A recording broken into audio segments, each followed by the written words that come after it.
I want to start off with our theme verse for the summer, which was 1 John 3:1. It says, "See how very much our Father loves us, for he calls us his children, and that is what we are." And you can see a lot of our students tonight have worn the reckless love shirts. That was kind of our theme for the summer, is just God's reckless love for us, that he even gave his only son because he loves us, because he wanted us to be called his children.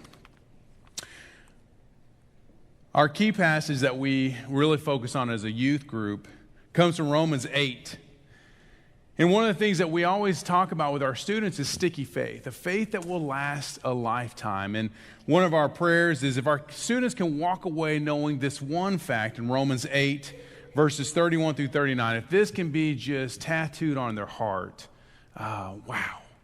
If they can just start grasping how much God loves us as his children. Paul says this. He says, "What shall we say about such wonderful things as these? If God is for us, who can ever be against us? Since he did not spare even his own son, but gave him up for all of us, won't he also give us everything else? Who dares accuse us whom God has chosen? No one, for God himself has given us right standing with himself. Who then will condemn us? No one. For Christ Jesus died for us and raised to life for us. He's sitting in the place of honor at God's right hand, pleading for us." Can anything ever separate us from Christ's love? And if you've ever, some of you adults, you've gone through middle school and high school years, you made mistakes, even maybe as adults, you think, can God even love me through this? Paul says, does it mean he no longer loves us if we have trouble or calamity, if we're persecuted, hungry, or destitute, in danger, or threatened with death? As Scripture says, for your sake we are killed every day. We're being slaughtered like sheep. And he says this, no, despite all these things, overwhelming victory is ours through Christ who loves us. And I'm convinced that nothing can ever separate us from God's love. Not death, not life, angels or demons, neither our fears for today or our worries about tomorrow, not even the powers of hell can separate us from God's love. No power in the sky above or on the earth below, indeed nothing in all creation will ever be able to separate us from the love of God that is revealed in Christ Jesus our Lord. And that is what we want to proclaim tonight as you hear the stories from Serve Strong and from our mission trip. We're going to start with Serve Strong, so if we could have our Serve Strong students that I asked, if you'll go ahead and come on up. We're going to roll some of the video behind, but if you're a Serve Strong participant, I think 6 or 7 of you guys. If you'll come on up, grab a seat, start in the middle, and fan your way out. Yes.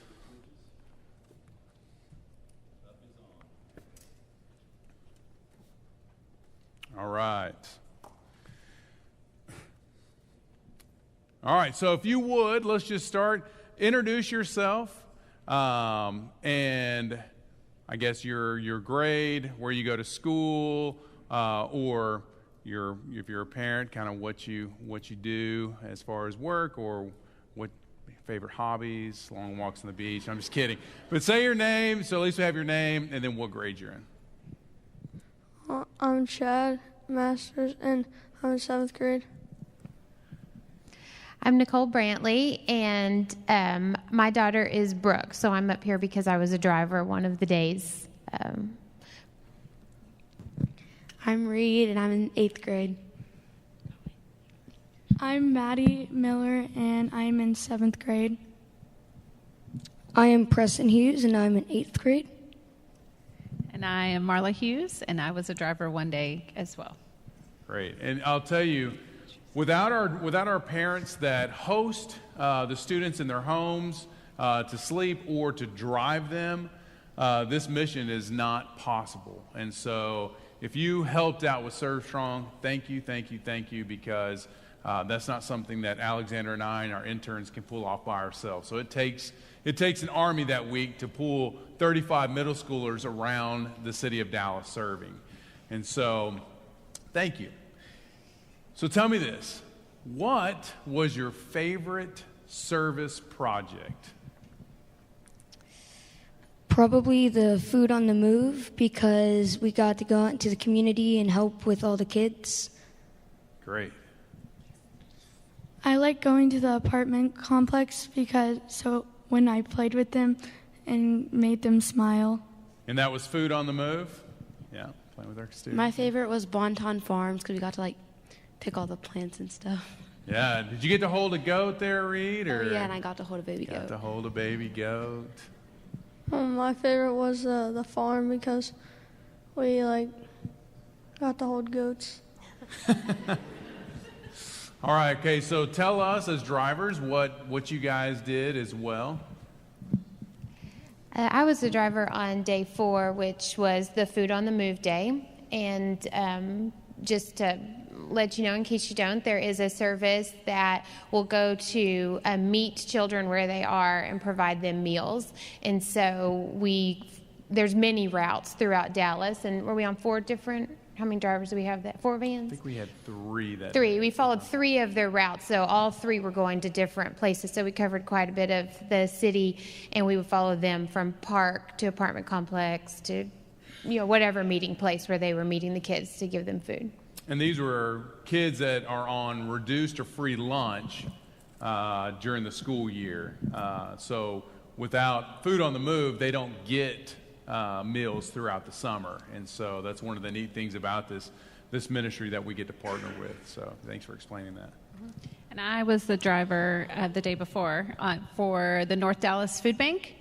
And boy, it's way over there right now. But they're coming to George Bush and Over to Plano. close to 75, yes. So, and we did lots of they were put in groups and had lots of different activities. Got kind of competitive between the groups of who could box the most food or break the records for canned goods being put in. There was a little rivalry going on between a few of our groups. Yeah, it was a lot of fun. We won. It was good to be on the winning side.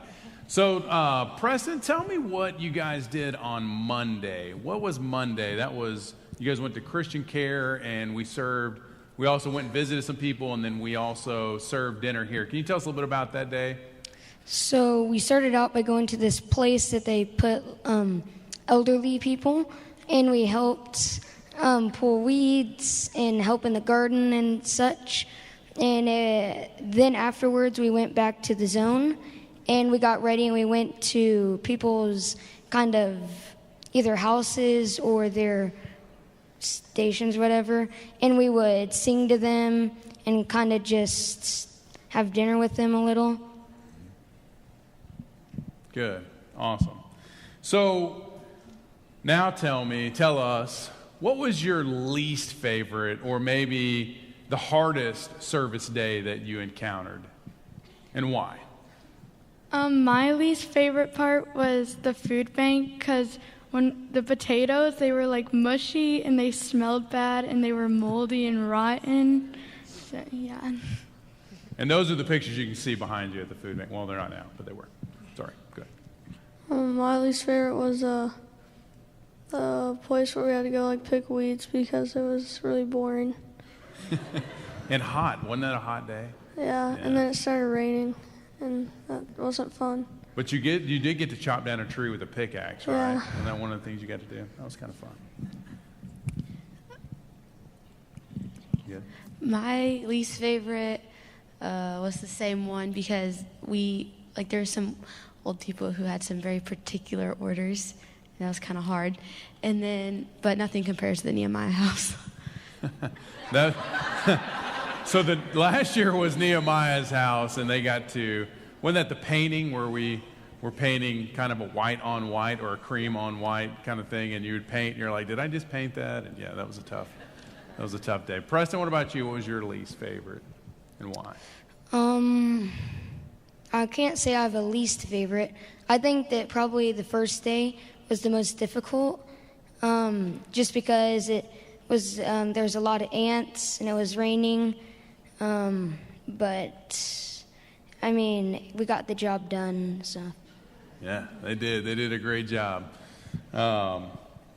So, what was maybe something that happened during the week that surprised you? What was something that maybe you were expecting something, right? Because we kind of told you a little bit about the projects, and then you kind of went and did it. Maybe what's something that surprised you or you didn't expect and something happened? So, I brought a friend, Mason. He is not a believer, and I just kind of brought him along just because I wanted him to kind of have the experience. But he started singing along in the songs, and it was really cool to just see him participating. It seemed like he knew what he was doing in the community and with our kind of style. Yeah, very cool. The Christian Care Center, I didn't expect them to be so happy when we cleaned their windows and gardened for them. I didn't expect the kids on Food on the Move to be so happy just to be with us and stuff. Yeah. Oh, we had to wake up really early, and I didn't know we had to make our own lunch. Did you expect more Fortnite? I mean, was that part of it too? Yeah, needed more Fortnite in there. So tell me this, or tell us this. How did you see God at work this week? This week in particular, maybe God used you in a certain way, or you just saw through the group or through a certain project of, man, I just see God at work or God using me, maybe a way that God used you or a way that you just saw God that week of Serve Strong. I saw God at Food on the Move because even though they had so little, their lives were so joyful.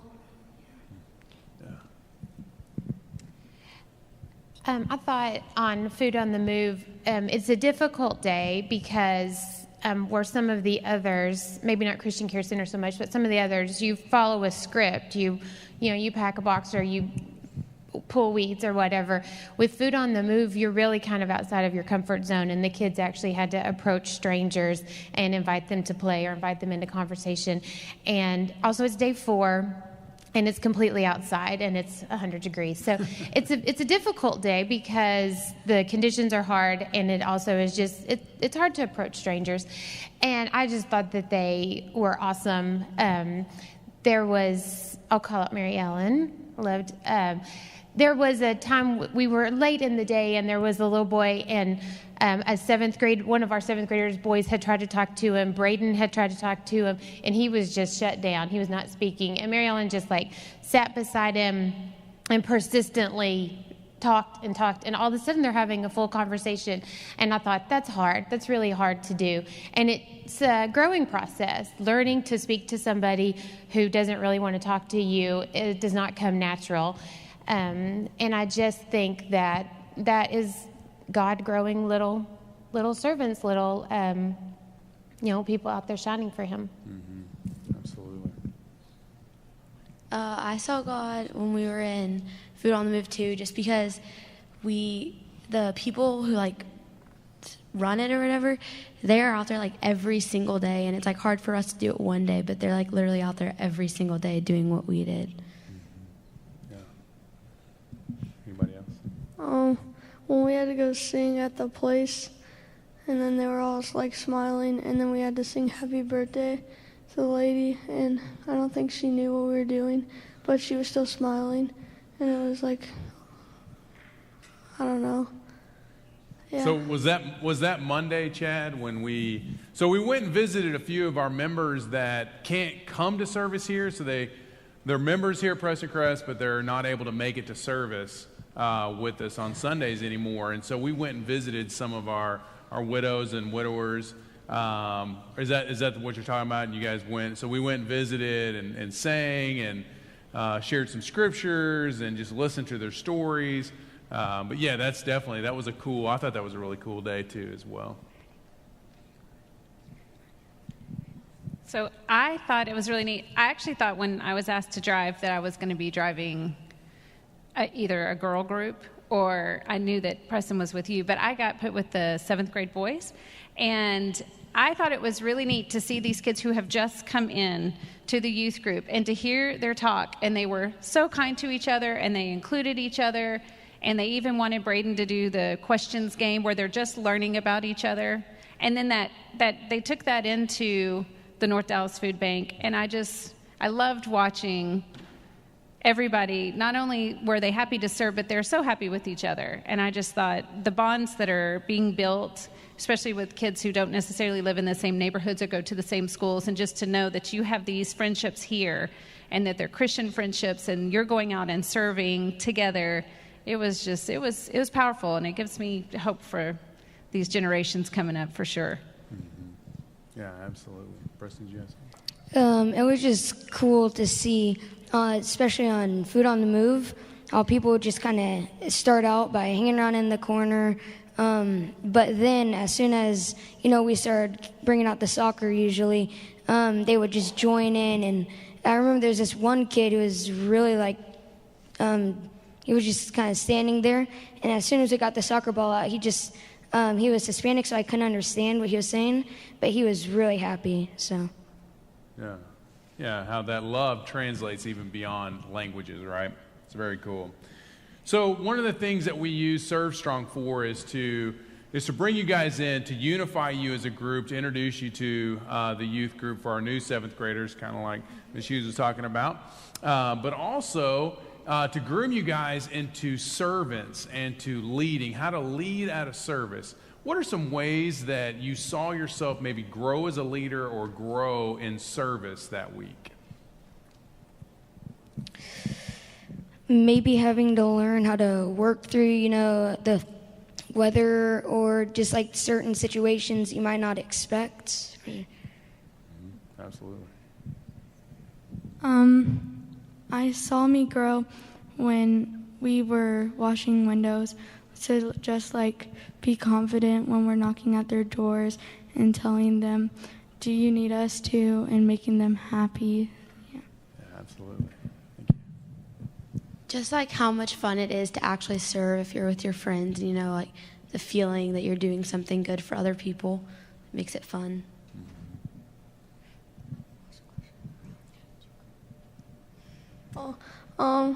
When we had to go pick the weeds and stuff, and I wanted to stop, and everyone wanted to stop, we kept on going, and so yeah. Yeah, perseverance, right? Even through pain and through things that you don't want to do, absolutely. So final thing, what's one final thing you'd like for us to know about Serve Strong, or something that you're thankful for the week of Serve Strong? What's one thing that you'd like to share with the group of, man, I'm just thankful for Serve Strong, or one of the things I really appreciated? It could be your host home, it could be something fun that we did. If you want to share a funny story or any kind of memory like that. So share one more thing with us about the week, and then we'll hand it over to the high schoolers for their mission trip.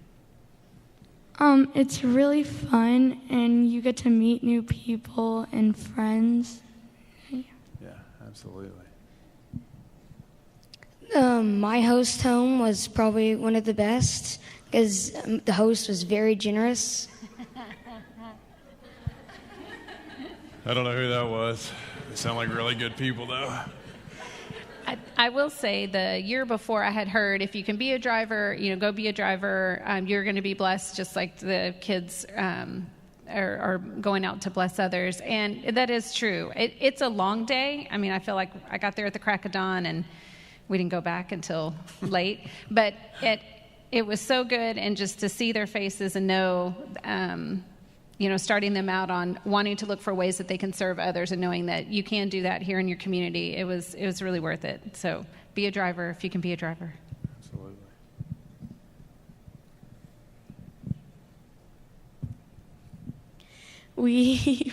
It was at my house this year, and we had a wrestling thing with with Rachel and Alexandra. Next thing you know, we're all just on top of each other on the ground, and then we left and went swimming, and we thought Rachel and Alexandra were really mad at us, but then we came back and they pranked us and were acting like we were in big trouble. But it was just so funny that they thought we just we thought that they were mad at us, but they really weren't. Awesome. So good wrestling matches. That's good. Yeah. We had a question. Who won? Who did Rachel and Alexandra take you guys out? We beat them. Oh, one for the students. I would second Marla. I've driven before, and it's definitely a blessing to be a driver. And I would say the thing I would want you to know is that the kids work really hard. They have a lot of fun doing it. They have really good attitudes while doing it. They don't seem to get tired. I don't know what that is about kids. They laugh, they sing, they just love being together. It's a blessing to be with them. We got to go swimming, and it was like right after we were really tired again, and it was really refreshing. And then we went to bed and we woke up, and I don't remember what we did the next day. Well, one of the things I'll tell you is, again, thank you to our volunteers. Thank you to our students that came out and served and made a difference in our community, made a difference in our youth group community, because this does make us stronger as a youth group, which I believe makes us stronger as a church. And so thank you, church, for supporting our youth ministry. It starts right here with our 7th and 8th grade students, and we build from there. And I love to see those servant hearts just start coming out. And so that leads us into our high school mission trip. So if you'll get up for our Serve Strong, I'm going to turn it over to Alexandra.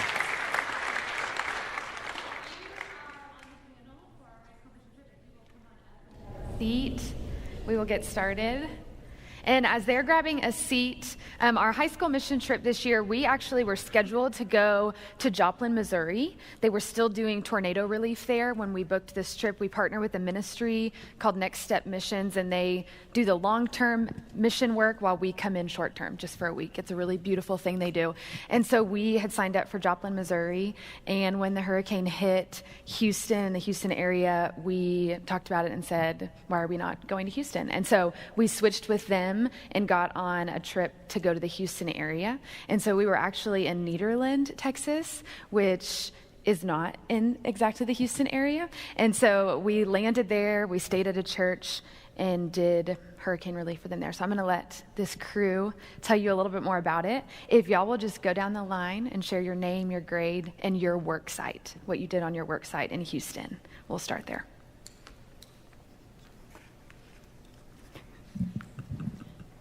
I'm Ashlyn Smith. I'm in 11th grade, and on my work site we did a lot of mudding, sanding, and some drywall.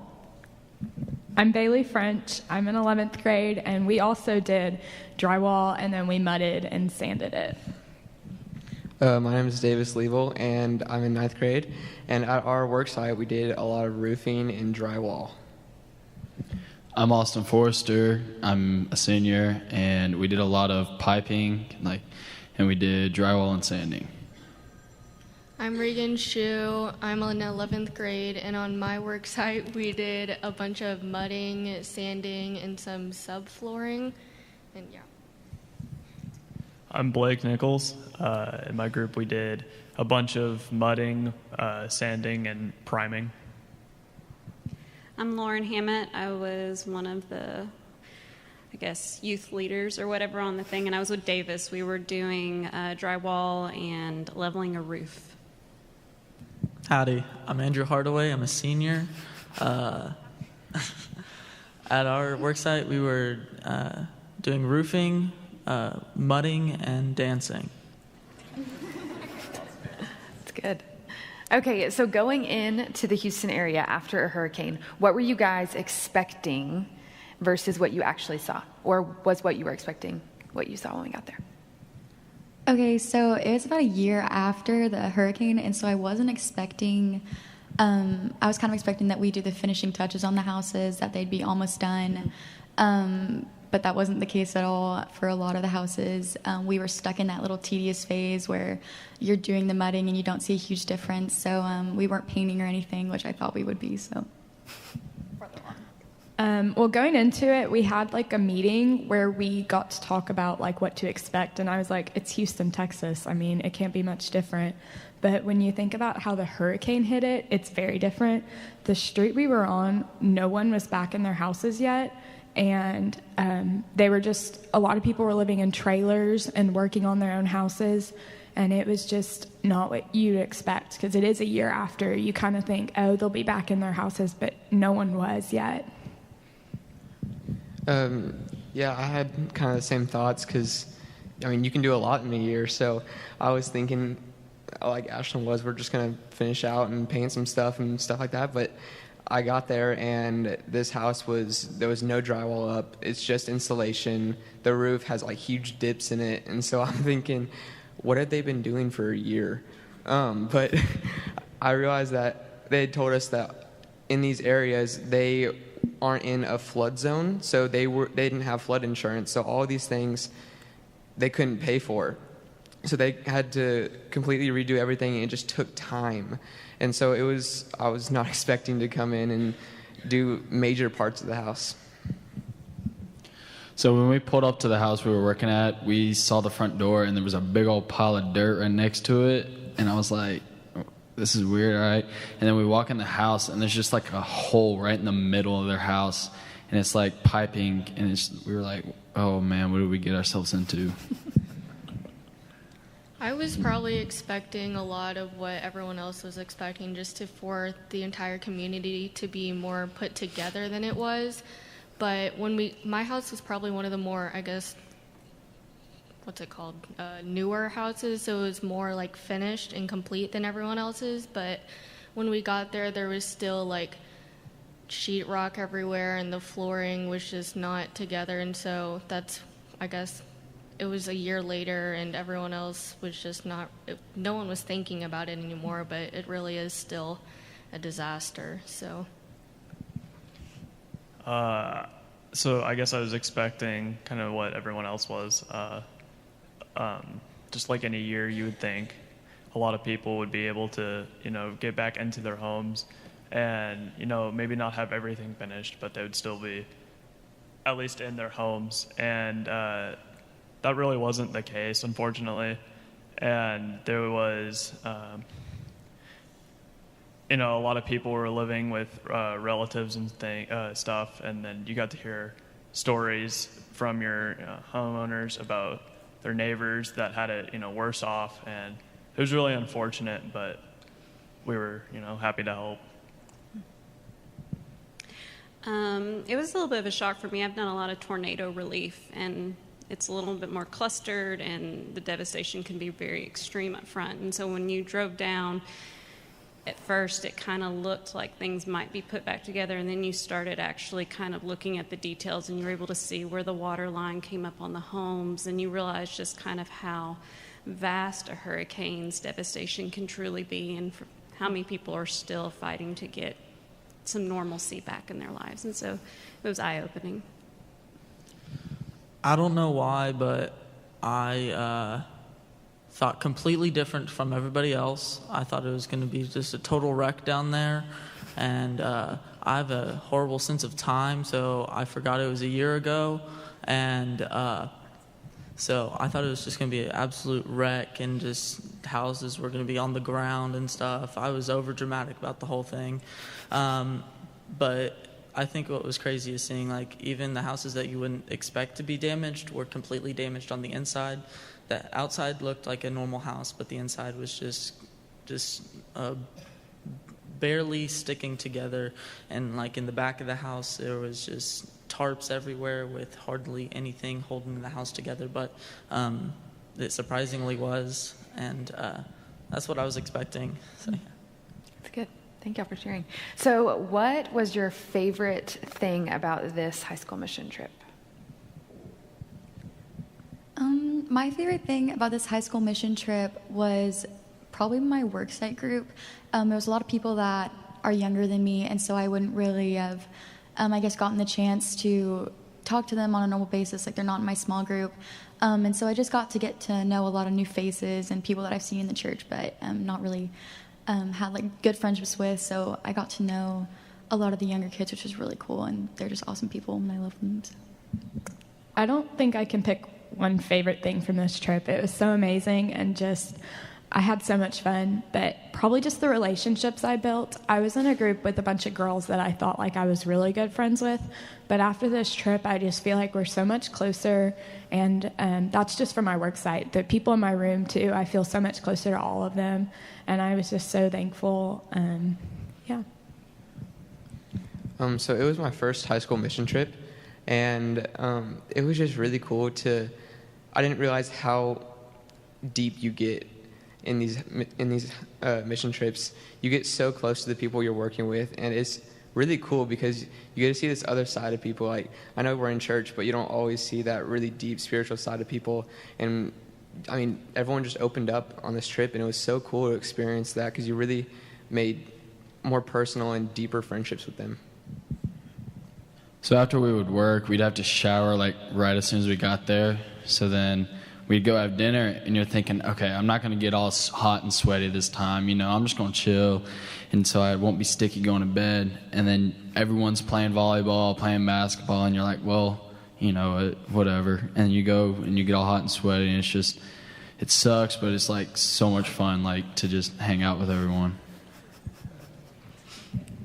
I don't really have a favorite thing. I have like a bunch of different things, but it was just neat seeing how everyone was able to open up. Like the first day of the Devos, just about their entire lives. And our homeowner, her name was Miss Maggie, and she actually provided us home-cooked meals every day we were on the work site, and would help on the work site and like do mudding and sanding herself, and was just completely willing to help in any way she needed to. And it was just unique being able to see that all just come together. I think my favorite part was seeing how we impacted the homeowners there. It wasn't much. We were only there for a week, but everything that we did helped them to rebuild their homes and help them to get back to where they were before the hurricane. It was just cool seeing where we started at the beginning of the week, and then cool seeing how much work we had done looking back onto it. So yeah, it was pretty cool. I had a lot of favorites, but hands down, that Friday night was pretty powerful. I watched one of my older boys on our crew go and pray over one of our younger guys in our crew, and then it just snowballed from there. I just watched all these boys going around praying together, crying together, hugging each other, and ultimately we ended up with some baptisms when we got home. It was just a really awesome night. Launching Cameron McMillan 4 feet into the air by a half-filled air mattress. That was fantastic.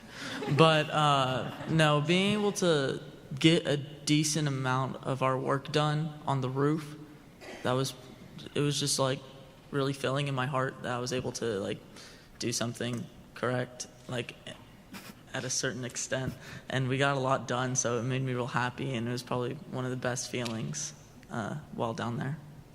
That's awesome. Okay, so regarding your relationship with God, your walk with Him, what was something that happened personally that week on mission trip that either changed your relationship with God or just enhanced it, made it different? What happened to you spiritually on the high school mission trip? I think that for me, it was just a really good reminder that material possessions are something they're just things that can go away super easily, and that our relationship with God and like our love for Him is like the one thing that just remains constant, and it'll just be there throughout eternity. And I think I find myself really just like kind of the normal is to have a house and to have food on the table and just to be in that security. But it was just really eye-opening that these people just everything got wiped out, and it was just a really good reminder that the thing that's truly matters is my relationship with God, and that will be everlasting. Like, it'll never end. So So our theme for the summer is Reckless Love, and we listened to a song called Reckless Love. And I think sometimes you just forget how much God loves you and how for you he's reckless. And we sang that song every week this summer, and on mission trip we sang it. And I think just I really needed that reminder, and it stuck with me. And yeah, I still listen to that song. It makes me cry. Like, I just love it so much. So it was just super humbling for me because we complain about the smallest things, and then you get here and they don't even have it. Like they've been living a year in an RV, and we're over here complaining because the fan isn't working and like it's not high enough. But it's just crazy to see how optimistic they are. I mean, we showed up and they had been in that RV for a year, and we showed up and they were like, oh, well, no, we're going to get this done. We got it. I'm so excited. And I was just thinking, I'm working on it, but I'm not super excited about it. Like, no one wants to be on the roof working all day, but they were eager to do it with us. And so it was just really cool to see that, and it was just super, super humbling. I think our group did a really good job of like spreading God's love to our homeowners, because they did not like want to stop being with us. Like, they would come out to eat lunch with us, and it was like really fun to hear Mr. Bob's stories that he had for us. It was really neat.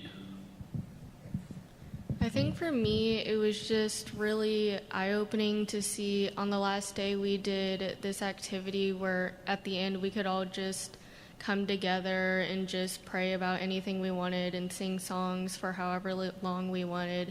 And it was just really unique to see just everything. And for me personally, I grew closer to God, and I just came home on that mission trip high, and it's definitely stuck with me.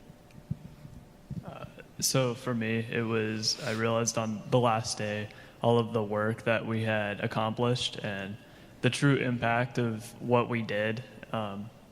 And I realized that with God, we were able to do so much more, and we were able to,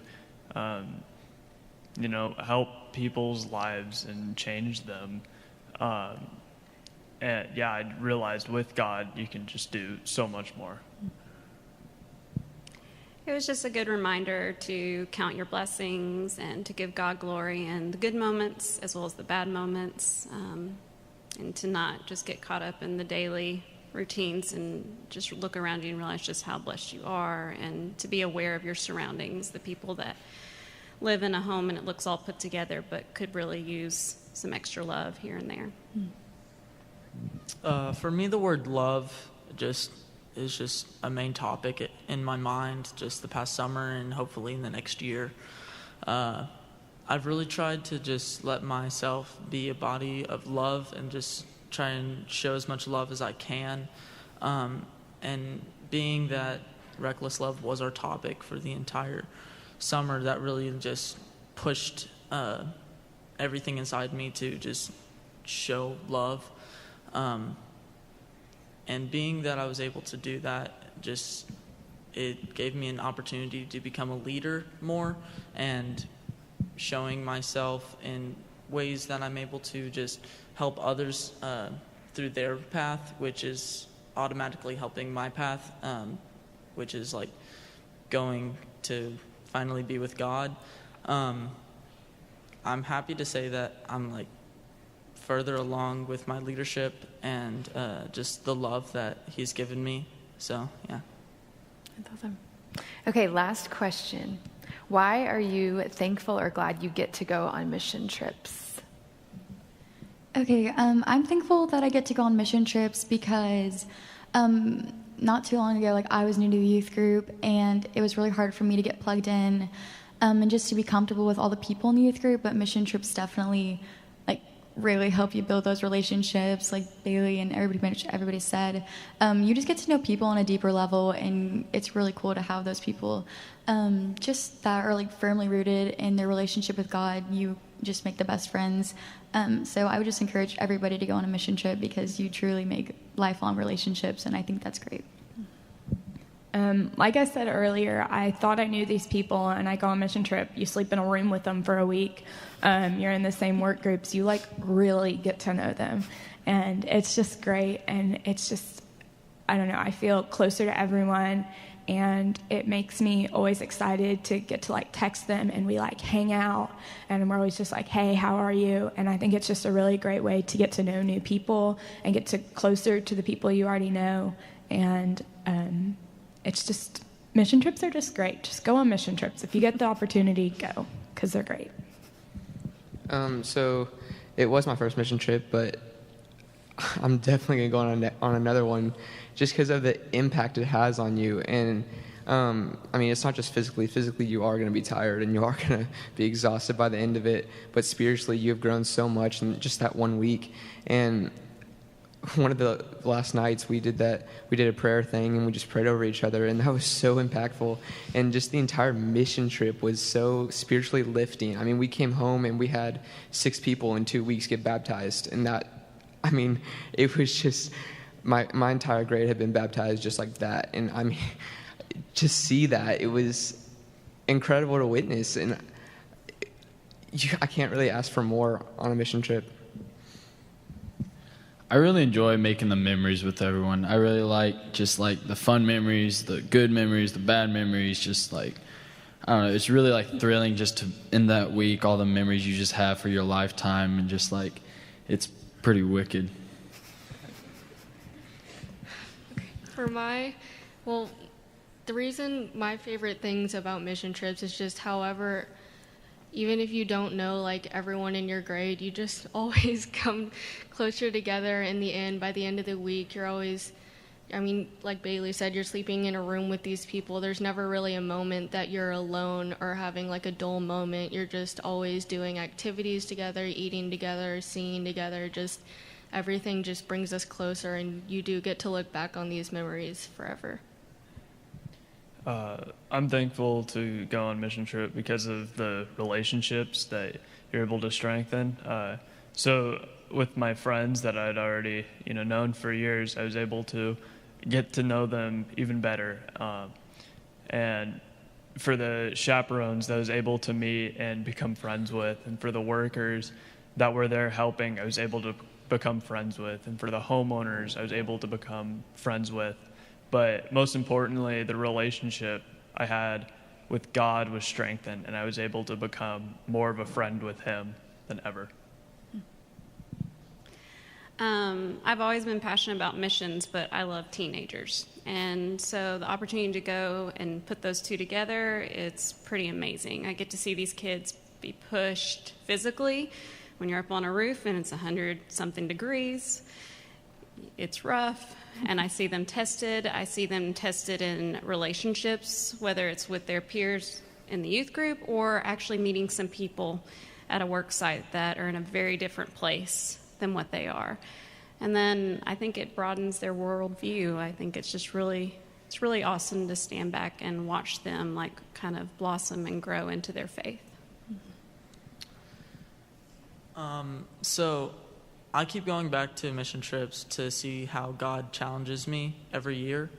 And He definitely does, but luckily I have a verse that I go back to every time I'm like just super challenged and I feel like I can't do it. It's Luke 1:37, for nothing is impossible with God. And I keep reflecting back on that verse, and I think that if someone else that is in worse conditions than me, physically, mentally, and environmentally, that can do it, why can't I do it? So it really pushes me to be the better person and be the person to show kindness and love towards everybody else. And that's why I keep going back. Awesome. Thank you guys for sharing. And y'all can grab a seat.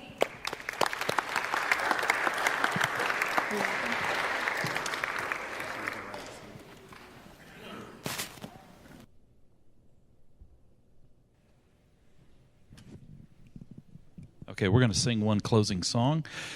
Before we do, I want to say something to you guys. I hear about so many churches that are looking for good youth ministers. that their kids don't want to do church stuff because they don't have a stable youth ministry. We do, folks. And kids are growing. Kids are wanting God and Jesus in their life. And thank you guys for serving this place and serving these teens and how you love them and how they love you. Thank you.